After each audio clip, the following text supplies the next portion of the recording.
The views and opinions expressed in these historical letters that may contain vernacular used in the World War II era, the post-war era, and the Cold War era do not reflect the views and opinions of any of the individuals involved with this project, including, but not limited to, the podcast's creators.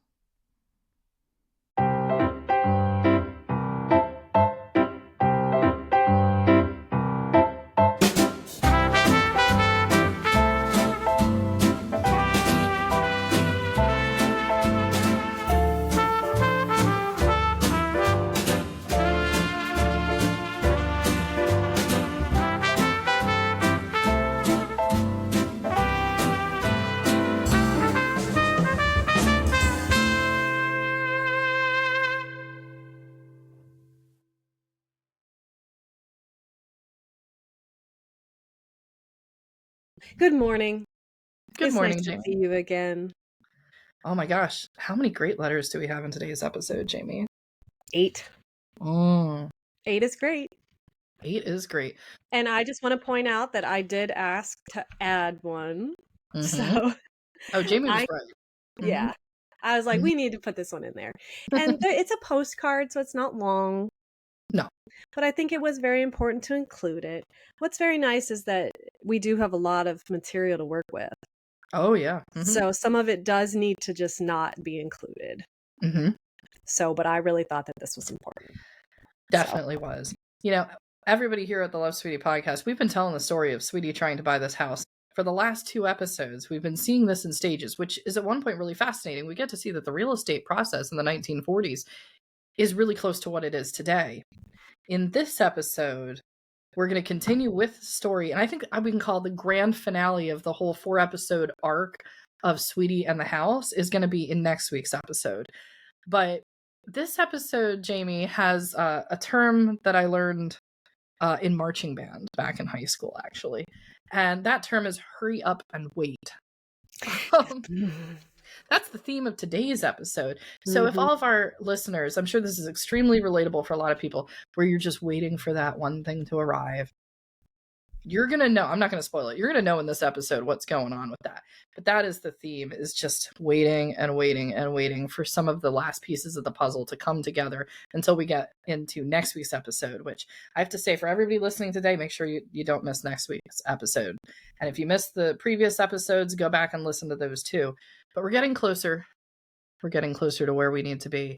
Hey, everyone, if you could please like, share, and subscribe to the Love Sweetie podcast on YouTube. That really, really helps the channel. If you could leave a review and follow the podcast on the audio platform. If you're listening, audio listeners today, no photos are being shown on the screen, so you're not missing anything with that. I know we always try to describe them if they are, but today, just pure storyline from Sweetie. And yeah, we've got 8 pieces of correspondence to go through, Jamie.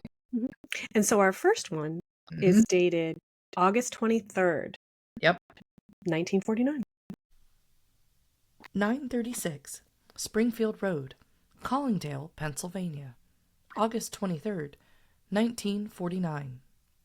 Dear Jean and all, I left your letter upstairs rather than risk waking Louis at this early hour.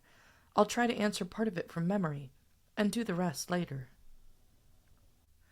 First, though, I'm quite disappointed that Kessel tossed the rug out of the window and forgot it. I once wrote Mama I didn't much care, but since then I thought up a good use for it, and now I'm sort of peeved about it. I know it isn't so wonderful, but I think Kessel's should ship it to me since they dumped it. I hope you were able to get it to them. If not, I think you should ask them to get it to me, or if you say so, I'll write them myself. I shall pump Sheely if I can, but fear you have overestimated my ability, sadly. The real estate man will be there, no doubt, as representative for the builder, and so I may have no opportunity. I hope you'll not be too disappointed if I don't. You might do as well to go with him, and find out those things for yourself. The majority of the people are not as close-mouthed as the Demarees, and I doubt if the man exists who doesn't like to talk about himself to an interested female listener. However, I'll see what I can do, and the fact that he dumped and forgot the rug may be just the probing instrument we need. I'll be sure to flap my ears and keep notes. As you see, today is Tuesday. Your letter came yesterday, Monday. You wrote it on the 17th, and I don't remember but assume it was postmarked the 18th. Took a good long time to get it here anyway. We weren't here all day Monday, but Lou's mother was. I'll stay close from now on till Kessel's come. I really look for them today, and hope all the plans come off okay. I'm sorry the folks couldn't go to Chicago at the same time, so you'd be together, and yet going alone on the train is something of an adventure. It is to me no matter how often I go. Remember what Papa said about my attitude toward train trips? Just the same, I wish there was someone with them when they start out on a trip.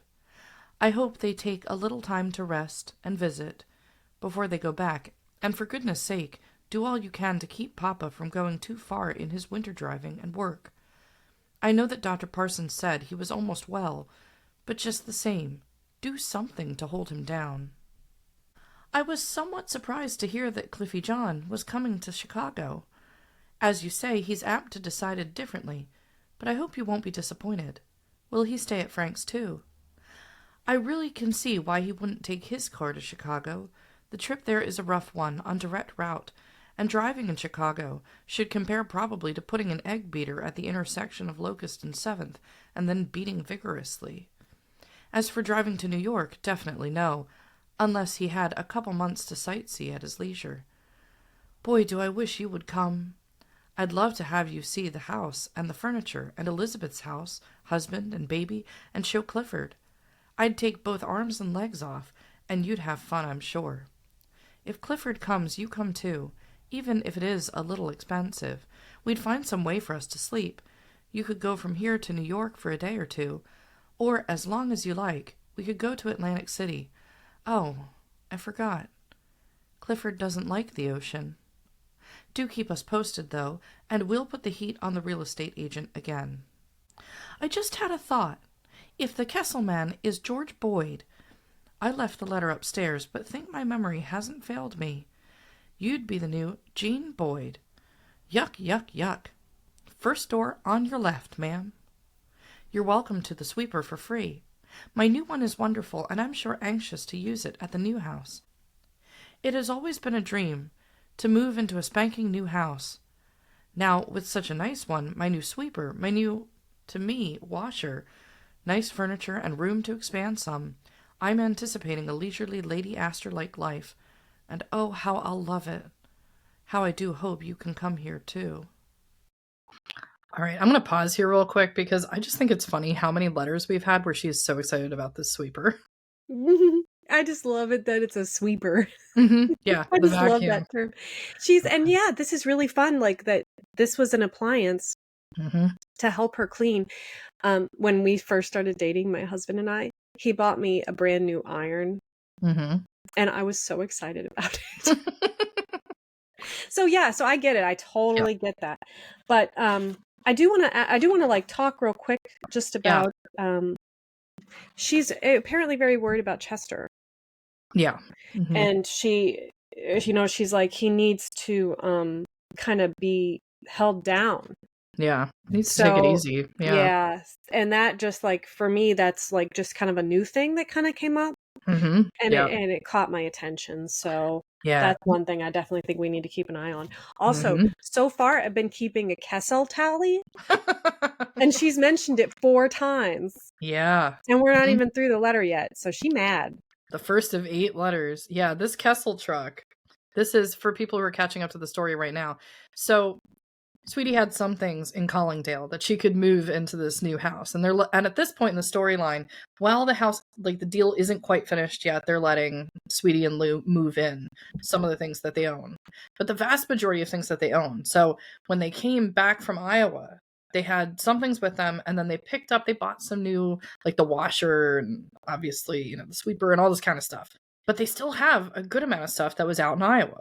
And so Kessel's is the moving truck company. They need to get their things from Iowa. They're like, she has her cedar chest out there. She's got all of the winter clothes. This would be all the things like all the wedding china and silver and things like that. And this truck they're waiting and waiting and waiting. So anytime we see Kessel's, she's trying to basically put the pressure on. And apparently from the beginning of this letter, they dumped like a rug or something. And she's like, yeah, let's see if we can leverage this, to figure out what's going on with the truck. But it's somewhere between point A is Iowa, and point B is southeastern Pennsylvania. The truck, if I put this on a map, would be a line across the country from the Midwest with like a question mark on it. Like, where is this truck? Where's it going, detouring around, making loops before it gets over to Sweetie? We don't know. And that's going to keep distressing her. So, yep. I had a card from Sister. I've been dropping her cards quite regularly and wrote her a letter. I use the expression loosely. Once, at least. I saw in the Philadelphia Bulletin a picture of the Clive School as the roof was about to go. Are they going to send the kids to Windsor, or are they going to rebuild the schoolhouse and postpone school till it is usable? Did I tell you that Lewis will be picked up in a school bus right at the door? I'm glad of that. He'll go to Warminster Township School. That isn't so terribly far, and yet not in walking distance. I'm very thoroughly provoked with the VA for their delay in getting this house deal taken care of. No matter how many they have to process, when it has all been approved, I see no plausible excuse for their dilly-dallying around like this. It is quite cool here. I hung my only light coat, a blue gabardine, too short, dating back to the pre-job days, in the front bedroom, and when I went back to get it, found it had mildewed off to the cleaners.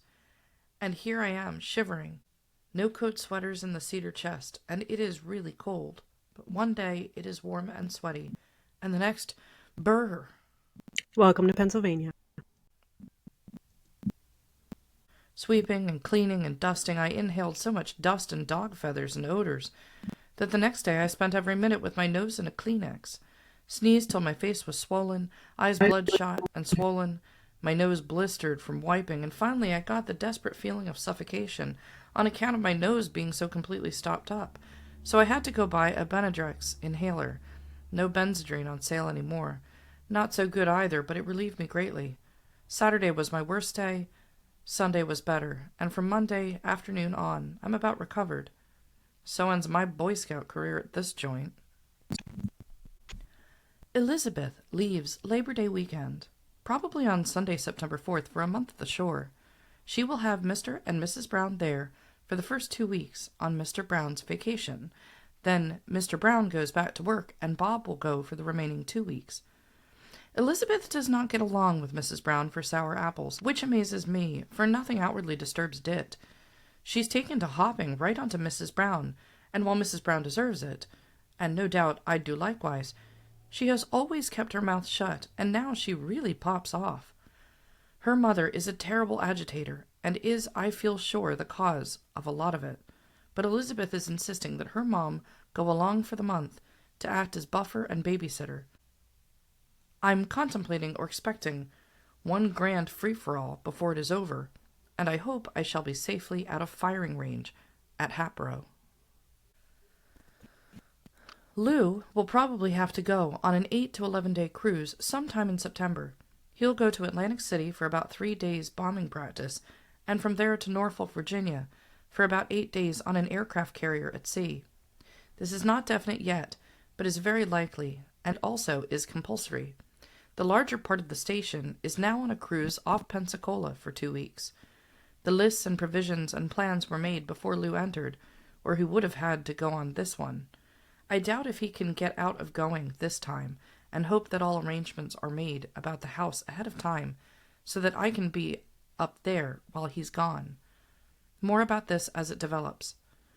I want to write some cards to the rest of the family, and must get dressed presentably, so that if Kessel comes, I can leave on very short notice. I'll write whatever I find out, and hope I can get what you want. Keep us posted, and remember, I'd be tickled to death if you'd come. Love, Sweetie.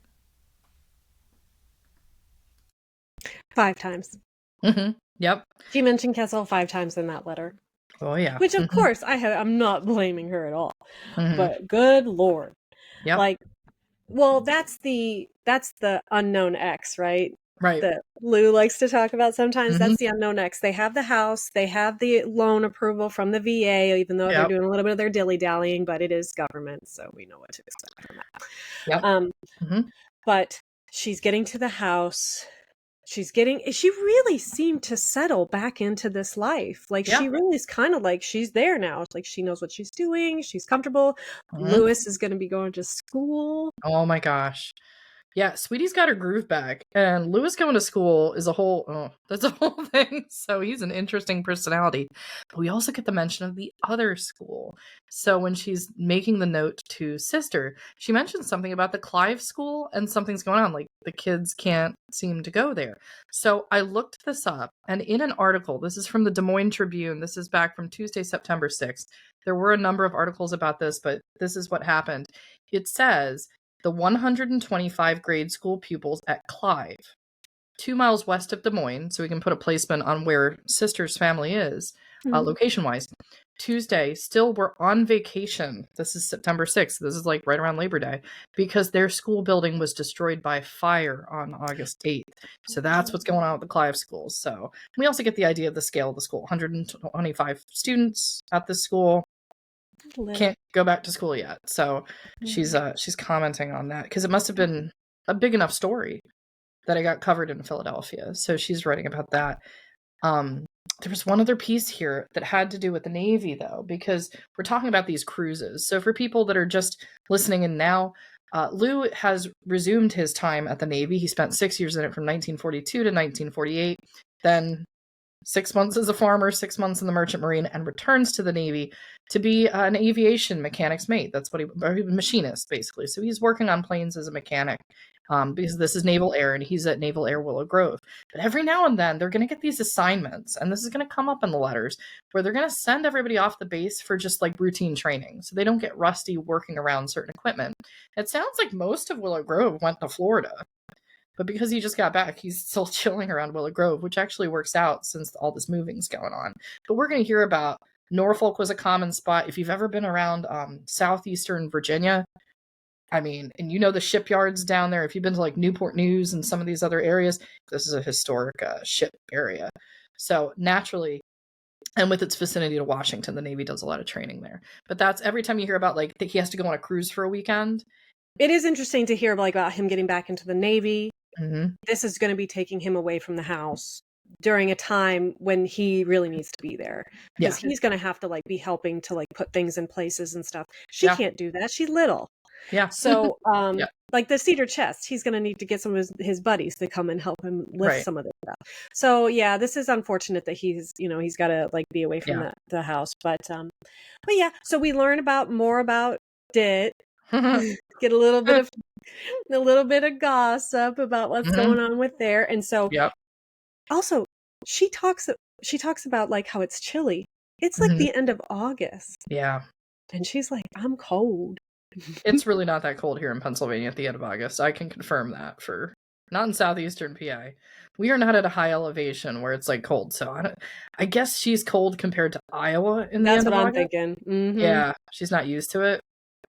It's not that cold. It's like right now when we're recording this, it's about the same time period in August, and it's about 80 degrees outside.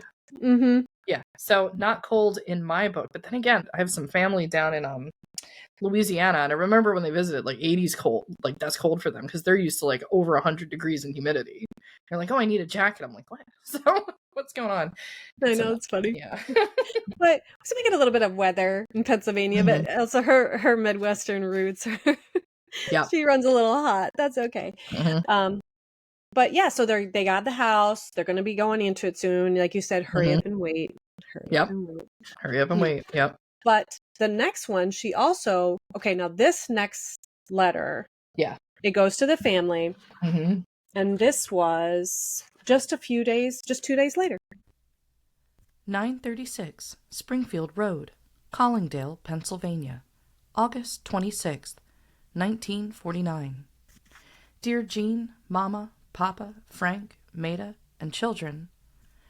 First, let me say that here it is Friday, and we've heard nothing from Kessel's. I've been staying right next to the telephone, thinking sure each telephone call would be them, but so far, no Kessel. Perhaps today.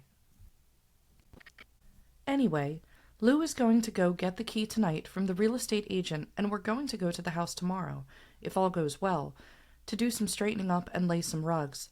I don't believe I told you that we bought 3 rugs and pads, 3 throw rugs for $45. We bought them really for speculation. Lou felt sure they were worth more, and our original idea was to resell them. Need I say my red-headed tendencies reared their ugly head, and I've decided and convinced Lou we could put them to good use. But I still am going to put the B on Kessel for that fiber one he forgot. There were 2 Wilton broadlooms, a year old, sort of a maroon tone on tone, light maroon feathers or fronds on a deeper maroon background. One was 9 by 11 and one 9 by 10 that we're going to put in the living room, like so. We'll nearly make a wall-to-wall rug in spite of how it looks in the diagram. I'm going to pause here real quick because she mentions a diagram. I did not include the diagram here because her diagram is literally a rectangle with 2 squares inside of it. But officially to her, it's a diagram. It's just, yeah. Audio and video, you're not missing anything. Yeah, so, no, I think it was fine. That's what it is. Okay. Moving on. There is a 3x6 runner and small throw rug to match. They are in good, defined condition, except for one stain in the 9x10. They cost $125 and $120 a year ago. The other large one is a 9x12 multicolor with a predominant blue background, and there is a 15-foot hall runner that is alien, matching none. All the large rugs have pads, and while I know we could have done without them, we felt it was too good a bargain to pass by. All our floors will be covered now, and I'm really pleased with them all. And I wonder if I couldn't buy something like this to send to you folks to replace the one worn at home. At such a price as this, plus shipping costs by express, we'd still be ahead. Another instance of a death. A crippled mother and a son, moving her to another state, and because they were in such a hurry, practically gave things away. Since there had been a death, and there were dog hairs and a lot of dust, I felt they must be cleaned before my conscience would allow Lewis to get down and play on them. And I'm delighted with the furniture, too. It is second-hand, of course, but it was expensive stuff 6 years ago, with no children on it. It is just like new, and so pretty. Jean saw what we had before, heavy, dark, and depressing, while this is really nice, slip covers, tailor-made to accommodate the carved backs and odd shapes. How I do wish you could see it. I noticed the real estate man's lifted eyebrows when we took it up there, and finally he couldn't help but comment, "My, that's a nice piece." So I quickly explained how we'd come about such nice stuff at such low prices and let him know we hadn't any more money than we said we had to start with. He agreed that we probably could pick up good stuff that way, and it is surely true. With these bargain rugs and this furniture, we're going to look and feel like Mrs. Astor's first cousins, while actually we haven't spent such a great lot of money. And the smug satisfaction from bargaining and beating down somebody's price does me great worlds of good. Now, if we could just get in there. Maybe today. I want to pause here. Because you see her inferiority complex that we constantly reference. She thought, and I don't think this is true, but I could be wrong because I wasn't there. She thought that the real estate man was like, "Oh, you guys have money. Look at all this expensive stuff you have. Like, oh, you have." And so she's like, no, I have to make sure you know that we got all this for a good deal. We don't have any money. You know what I'm saying? Like, so she immediately thought that he was judging her and she had to cut it off. He probably was just like, knows furniture because he's a real estate guy. He probably has seen a bunch of it. And it's like, oh, that's nice stuff. What do you think? I think it's that. And it's also, he's thinking about like, maybe I should up the price on them if they can afford this other stuff. So that could be part of it. But I think, I mean, these are real estate guys. They see tons of homes. They see stuff. They know what to compare. What I love about this portion is from the rugs to the furniture, Lou and Sweetie have the ability to understand what is valuable and what is quality pieces as opposed to what is not. And she says at the end here, and we keep getting all these hints that something big's coming up on the horizon. And if you're feeling these hints, follow that gut feeling because it is starting to lead towards something even more. She says she has the smug satisfaction from bargaining. Yeah. So there's a lot that is going to come up down the road with this, but they have this knack for finding a good deal and running with it. And so she's going to continue to do that. And then I also love how she says, as much as it's like a sad piece of information, like, by way, here's how the rugs are the deal that they are, secondhand, because there's the story about the death that had occurred with the woman and the son, and she had to leave. And so and they had the dog and all this. I find it so fascinating that she's giving sort of the history of the piece that she's getting. Like, we get to hear, like, this is the situation by which she could have just said, I got this really great deal on the rugs. But instead, no, she tells the story and she documents. So what's really great, especially for pieces she gets later on down the line, is we have the whole, what do we call it? Sort of, there's a word for it, pedigree.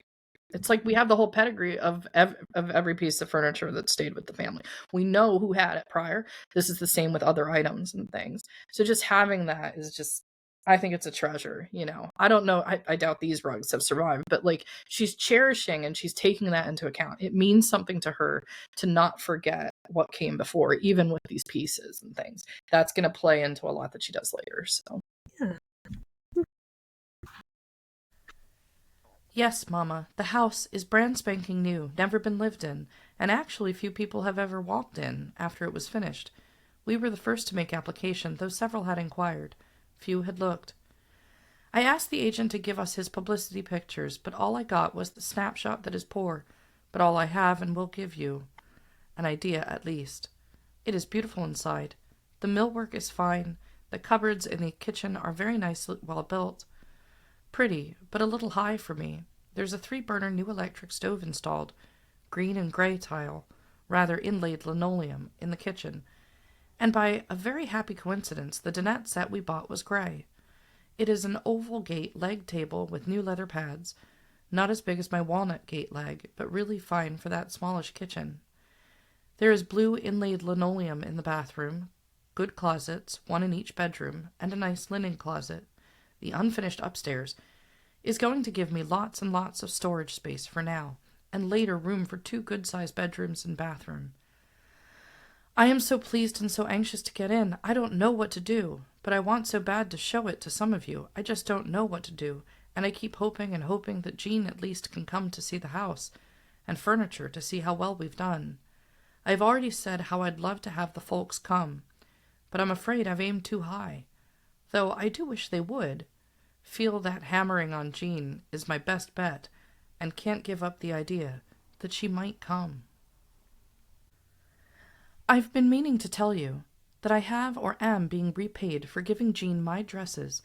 You see, I'm reaping the deeds already, aside from your enjoying them and getting more good out of them than I could. Elizabeth has a neighbor, no children, she's 51, but looks 30-ish, and wears Mrs. clothes. Asked if I'd feel hurt if she'd offer me some things she's grown too fat to wear. So far I've got 8 dresses from her. 2 button front seersucker house dresses, slightly faded but not worn out. 2 pinafores without sleeves, ruffle shoulders good. 2 striped cotton dresses. 1 2-piece sorta, short but in good condition. The other is a dress that will be a Sunday cotton for a good while. Masks my overeating. 1 button trim to wear with blouses, like new, will be my new fall dress. The 8th is a blue jersey, navy and check, that reminds me some of the black one I gave you, with the full gathered skirt at the hip line. Blue vestee with pearl trim. Looks darling on. And aside from being a little long-waisted, which I choose to ignore, I can put them on. Just like that. Was quite surprised, as I'd met her once, but she said, since I was smaller, she wondered if I'd care for them. They are nice, and when I called her up to thank her, she offered me some drapes and curtains, too. It ain't my good looks, it's my sterling character and personality. Yuck, yuck, yuck. Louis, as I've said before, is anxious to go to the Red House to stay all day, and when night comes to sleep and sleep and sleep all the time. Because we've promised him his toys will be there, and because he'll have lots of room to play safely. No sirens to jar him out of bed. He's more than a little peeved with Kessel's green truck for dilly-dallying along with his tricycle, and with this belligerent attitude, Shelley will get blasted twice for leaving the rug and stopping on the way to play with Louis's toys. I hope to hear from you on this morning mail. I hope CJ got there okay, and that you've had a nice time. Keep me posted, and I hope you can come. Let me know that Mama and Papa are both okay, and all you've been doing. Love to all, Sweetie, Lou, and Lewis. This was such a lovely letter. Yeah. Well, the first experience they had living in Pennsylvania and living, away from Collindale was at Norwood. Yeah. And this house is the exact opposite. Mm-hmm. Like that house in Norwood, if you listen to some of the episodes that she talks about, it was when the winds blew, it was made out of cardboard. She had to put up things to block drafts. It was filthy all the time because it was coal heat. And it was small, and it was on a smaller, like it wasn't a place where he could go, where Lewis could go play. She had to watch him. Yeah. So this is well built, brand new, brand spanking new. Yeah. They do find good deals. They do. They find good deals. It's interesting you bring up Norwood, because a little bit near the end of the Norwood episodes, I took the time, because there was a special down at the Norwood Public Library. I drove down to Norwood, drove down to the neighborhood. Sweetie's home's not there anymore. It's a different thing. But there's some of the 40s homes there. And when I got to the library, I was talking to the guy who understood it. He was doing just sort of like a photograph show and tell of what was then and what is now Norwood and Delco in general, Delaware County. And that area, I asked him specifically about that area. I think he said that was called the Flats, and it may still be called the Flats. It was one of the newer growth homes. And he said, I remember this, that those homes were built kind of cheaply before and during the war, and they were supposed to be torn down. A lot of the homes before 46. But then because there was such a need for housing, they just didn't. So it might explain some of the state where she's like, it feels like things are paper thin, or there's too much of a draft coming through and the windows and all the kinds of things like that. They were not intended originally, I think, to be very permanent homes in that area. And they just wound up being that way due to the demand. And some of them still are there, but a great many of them are gone. So this is the exact opposite. This is built and designed to be permanent housing's going in. So, It was really, they got a good deal. They got something that was going to last. And then to get 8 brand new dresses. Yeah. Well, I mean, they're not brand new. But still, for her, it's great. Yeah. That's a whole brand new wardrobe. Yep. For somebody in this time period. Now, I have probably upwards is I'd say probably 50, 60 dresses. So many. There's so many. And then I go out when we go shopping, sometimes I'll be like, ooh, that's pretty. And my daughter has been conditioned to say, Mom, you don't need any more dresses. So I was living vicariously through Sweetie, about getting new dresses. I'm sure that's one for every single day of the week. Yeah. I hope we get some pictures of that stuff. But this was, you can tell the tone. She's in a much better mood. She's a little pissed at Kessel, but that's okay. Mentioned 4 times, not 5. 4. Also, Lewis is too. They are playing with his toys. She must have told him this thing. Now they're not here because they stopped and they're playing with your toys alongside the road. He's like, what? Now he's upset too. Oh, and I would not want to make him mad. I have a feeling you couldn't say nothing to Lewis. You'd be like, I'm ashamed, I'm so sorry. But anyway, so that was, and that we're only on letter 2. Yep. So, okay, so the next few ones are postcards. So these will move a little quicker. So part 3 is a few days later. August 30th, 1949. Dear Jane, I know these cards should have been sent earlier to be sure you received them on your various stops. But I'm such a Johnny-come-lately, I never do get it done. Part of it is your fault, though, as I had to go and buy my own cards. I'm only teasing now, so don't go by and send cards. Cost me $0.25, though. Received that card yesterday, and was glad to hear CJ came too. My curiosity is just fit to bust, and I want to hear about it so bad. I was surprised that he stayed so short a time, and I just hoped and prayed you'd come here to see our new house and furniture and everything. Is it definitely out of the question, or shall I keep on hoping for a while longer? Did Daddy stand the trip okay, and Mama too? How did the car behave? Our car is on its last legs, and if we don't get up to our house soon, it is just going to die and stay dead. As soon as we get up there, it will have to be torn down, and a lot of work done on it right away. I'm writing a card to Uncle Cyril's now, too. Hope you get one. Love, Sweetie. So CJ refers to Cliffy John. Yep. Mm-hmm. Aunt Jean's current Boyfriend? suitor? Mm-hmm. Boyfriend? Yep. So Cliffy John and her are taking a little trip because this card was sent to Bloomington, Indiana. Yeah. This wasn't sent to Des Moines. Right. Mm-hmm. So she's trying to so that's got to be fun to try to logistically send things so that you hope that they'll be in a certain place. Yeah. But so it doesn't seem like they're in the house. They are in the house, but not yet. Yeah. They're yeah, still in that in between. We don't know about the truck from this particular card, but we all know that's what we're waiting on, is her being able to move in even more stuff. But yeah, it's a nice little update. And we get mention of Uncle Cyril. So we have another card from the same day to sort of follow on this one. And we can complete a little more of the story of what's happening then. August 30th, 1949. Dear Jean and folks, note the date. And no truck yet from Kessel, and still no settlement on the house. We must now live right. We're going to wash as it is a nice warm sunshiny day, so I'll have to be getting the water on to heat. Besides, I have to be ready on short notice to dash out and meet the Kessel truck. Lou's mom, Dit, Bob, and all leave on Saturday, September 3rd for a month at the shore. She is very busy doing sewing on several dresses, jackets, etc. to take along, and today is going to the beauty parlor to have her pompadour cut and curled. I need mine washed and pin curled. I'm actually relieved I'm not going, for I'm quite concerned about the outcome. I've saddled myself with taking care of the dog. They sent the fuzzy one away to the SPCA, but I put my foot in my mouth and said I'd keep Jippy. But I've already promised not to keep her in our house on my newly cleaned rugs and new and beautiful furniture. She'll sleep in the garage. Me and my big mouth. I've got to get ready to wash as the water is hot. And Tempest is a-fidgeting. Hope to hear more from you soon. And do tell all. Love, Sweetie. So that was a postcard. So the Kessel count was only 2. Yep. But I think that's a lot for a postcard. For a postcard? Yeah. She's getting more and more agitated with this truck.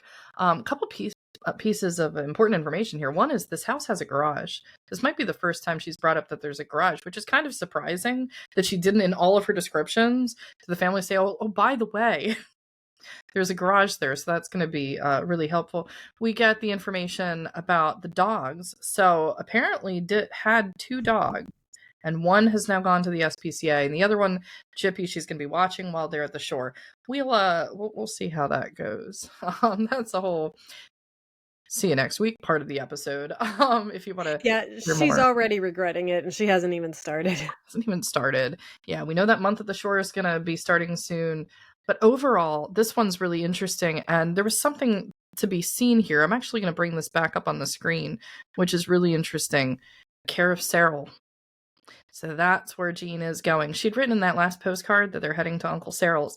So this is as close to an address as we could get for where Uncle Cyril was.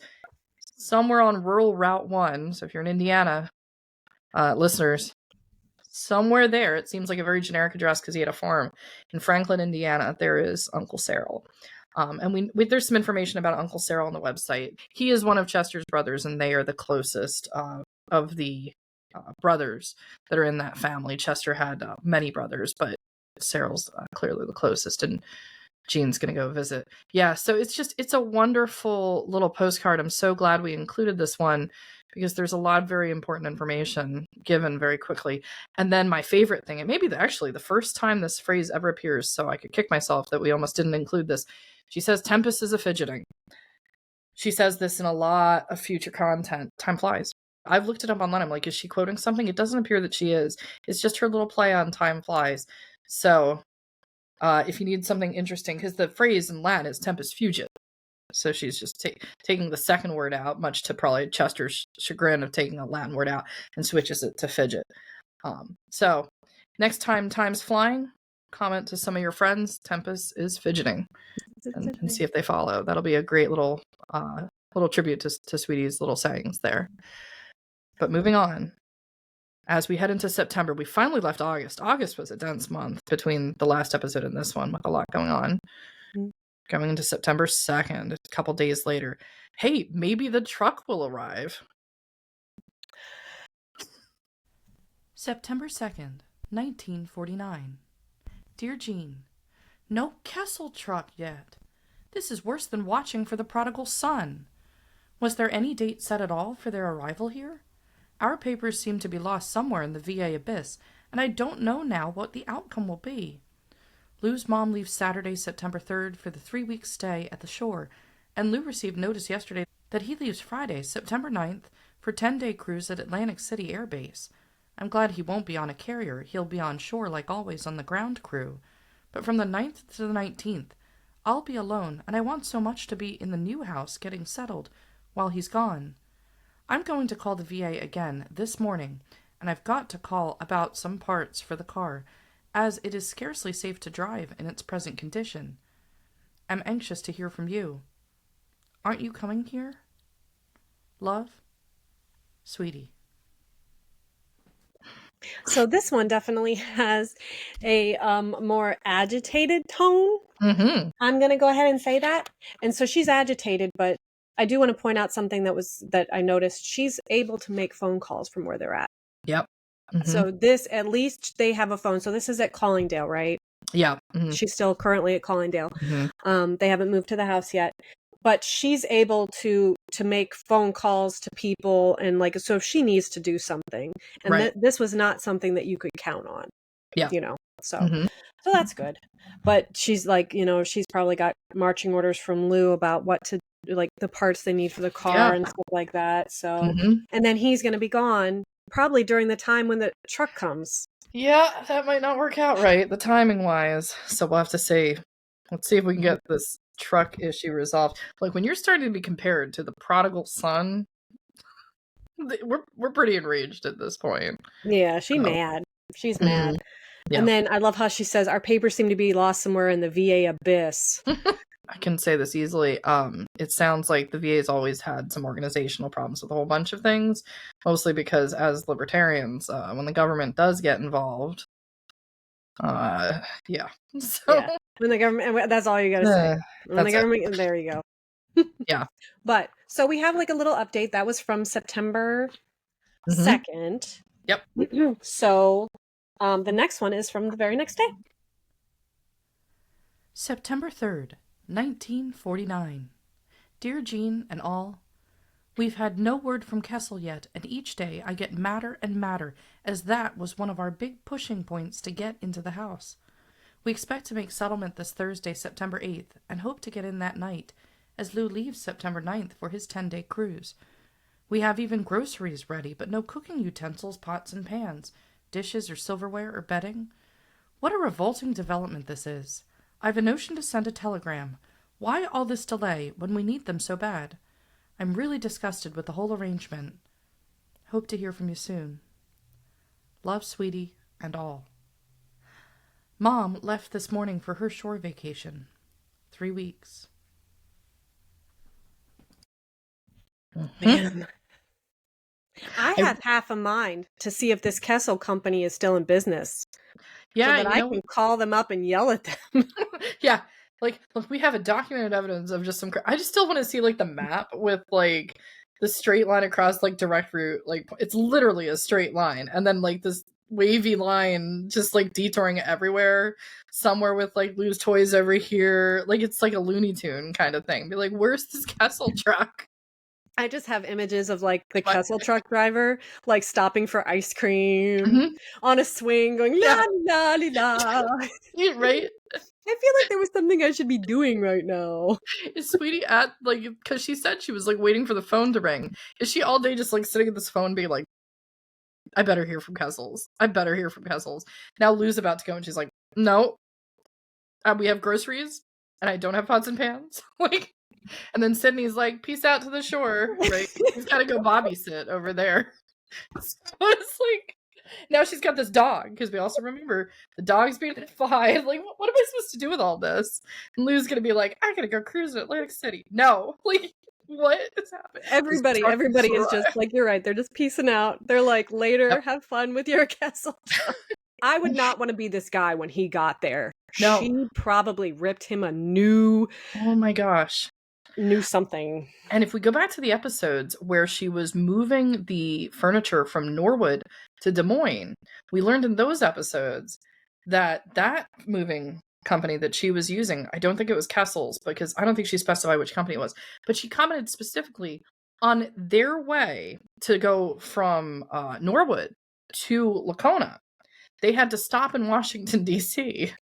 to pick up the Iowa census. So, like, these trucks could be potentially, like, are you picking up another census? Like, what's happening? But, like, the fact, it's just like, why? No, they're at a roadside hot dog stand, Allie. They're not. They're having hamburger sandwiches. They're having their hamburger sandwiches, and they're on swings, and they're just like, wee! Sweden's just boiling point. We're past the prodigal son comment now. So okay. So, all right, let's come down from this. Yep. We got one Kessel count on that. I think there's, like, Kessel's been mentioned, I think, probably a dozen times so far. Yeah, we've lost count now. And no, I haven't. I don't have a lost count. There's count on every single tally? One. Okay, so we'll know at the end. Yeah. So, but the next one, do we have a date for the next one? It's on the 7th of September. So 5 days later, we're going to switch scenes real quick. So let's just imagine Sweetie boiling at Collingdale, staring at that phone. Scene change. Meanwhile. So for our audio listeners, there is something to look at. And I just want to point this out. It's a beautiful picture of the shoreline in Ocean City. Mm-hmm. So someone is over at the shore and is communicating with Jean. September 7th, 1949. Dear Jean, I would just love to see you get knocked down by one of these waves. The ocean at this time of the year is wonderful. The month of September is the best in the year. So far, it has been rather warm. I went in today, Tuesday, and it was delightful. I'm getting the waves. They're immense. Mrs. Sidney Graham. And I'm just going to pause on the screen here so that our YouTube listeners, and I'll put this on the website so that people can see the actual text. Yeah, this is the only document, one of the only documents I've ever seen that's directly from Sidney. And she's writing to Jean. I guess, it's never really implied that Sidney had a really big relationship with Jean. But I think she's having fun because she knows Jean's out there in landlocked Iowa. And we could just get this little interlude that proves she is 100% at the shore. And we get to see the old postcard of the time. And people get to try to decode Sidney's cursive. So it took a little bit of staring. This is the first time we've heard from Sidney. Yep. I believe. Yeah. So this is the first time we've heard from Lou's mother. And I think that this speaks very well because Jean did write letters to the Grahams. She sent like cards and stuff, and like especially when Samuel was having his medical problems. So I think it's really cool that she wrote to Jean, and she would love to see her at the shore, but she's also, I think maybe like you said, she's like, I'm at the shore. Yep. But she does seem kind of like somebody that likes to stir the pot. So this comes through with that. But it's it's cool to see the stamp. It's cool to see the date of 1949 on this postcard. Yep. And to see it's kind of like almost like a work of art. It is. When we went to Chicago and Allison took a really awesome, probably my favorite picture of the entire trip, me looking at a Van Gogh. Yeah. And I was just seeing that Van Gogh and he painted this. The paint that's on there is from his hand and his brush, and like what a cool place to be in the presence of such greatness, And to see this, this was her writing. She sent this, and then Jean read it and then tucked it in, and then we get to see some of the last things that she ever wrote, and this cool postcard. It's just neat. I'm really glad that you included this.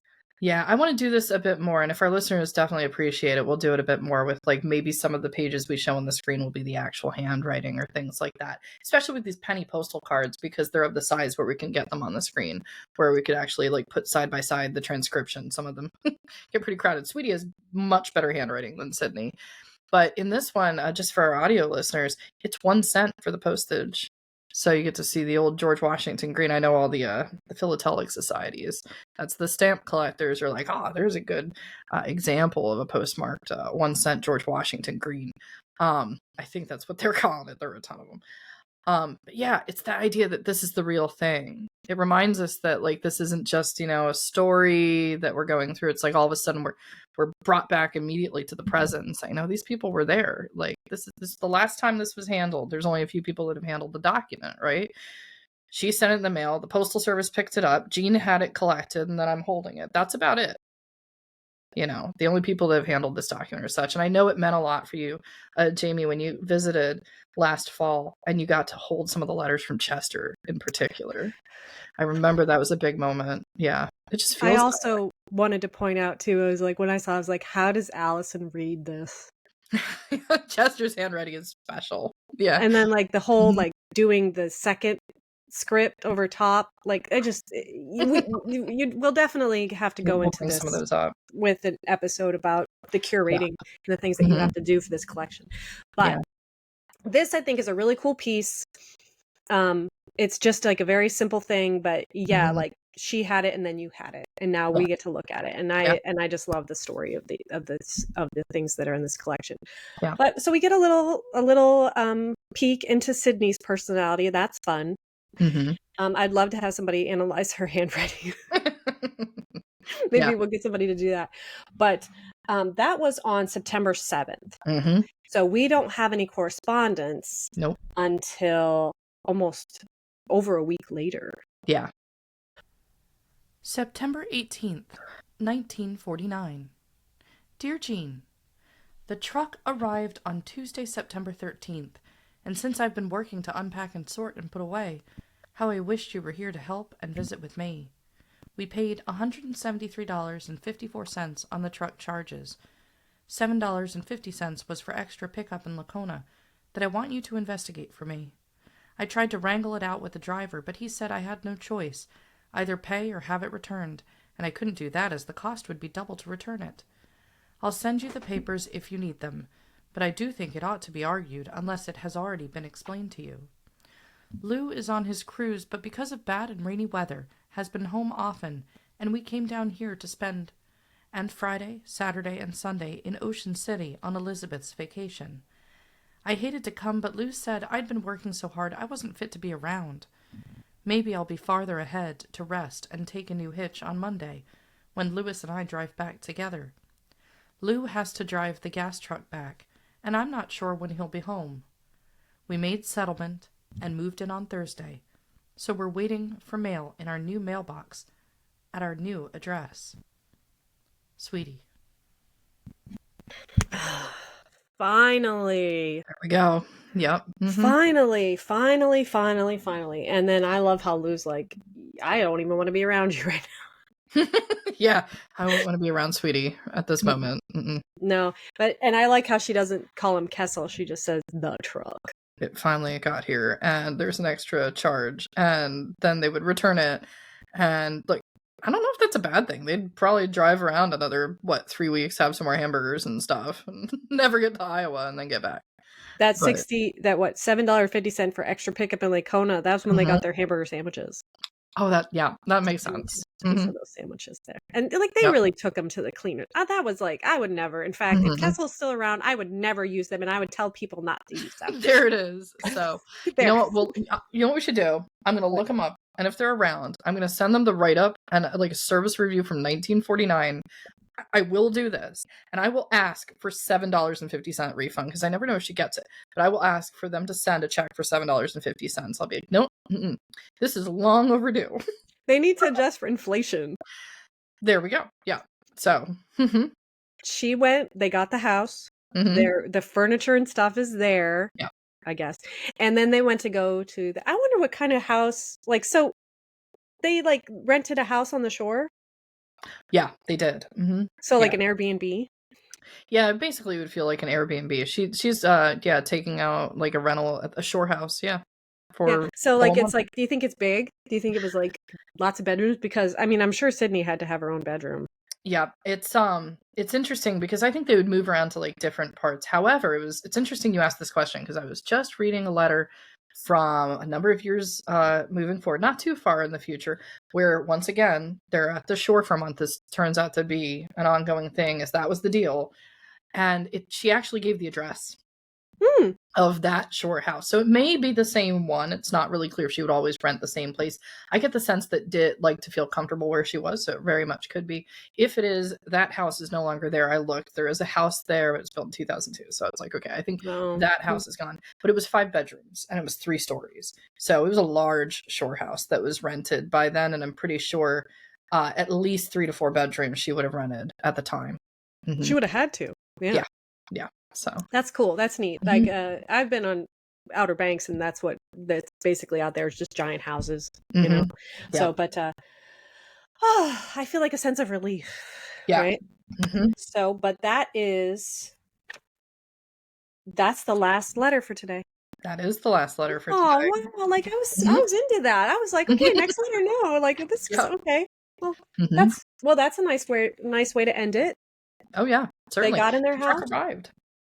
They had a nice little time at the shore for a weekend. Mm-hmm. And now we're just going to be what's the name of the road? We don't know yet. We don't even know what their address is yet. We don't. Yeah, we're going to see it in the next one. And here's the interesting thing. When you move into a property, right? Because this is really a 4-episode arc of her finding the house in the first one, them trying to work with the real estate and getting a good deal in the second, waiting for the truck in the third. That'd be this one, and then the next. She had written before, and we'll leave it on a cliffhanger here for the next episode of the Love Sweetie podcast. She had written this was in a nice secluded area. That's not the case today. But then it was a nice secluded area. But she said there's only like 1 or 2 houses, even nearby, in a previous letter. That's how secluded it is. We have to wonder who is in those other houses nearby, because you always hope when you move that you have pretty good neighbors. And we are going to meet at least one of those neighbors next week. See you next week. Bye, everyone.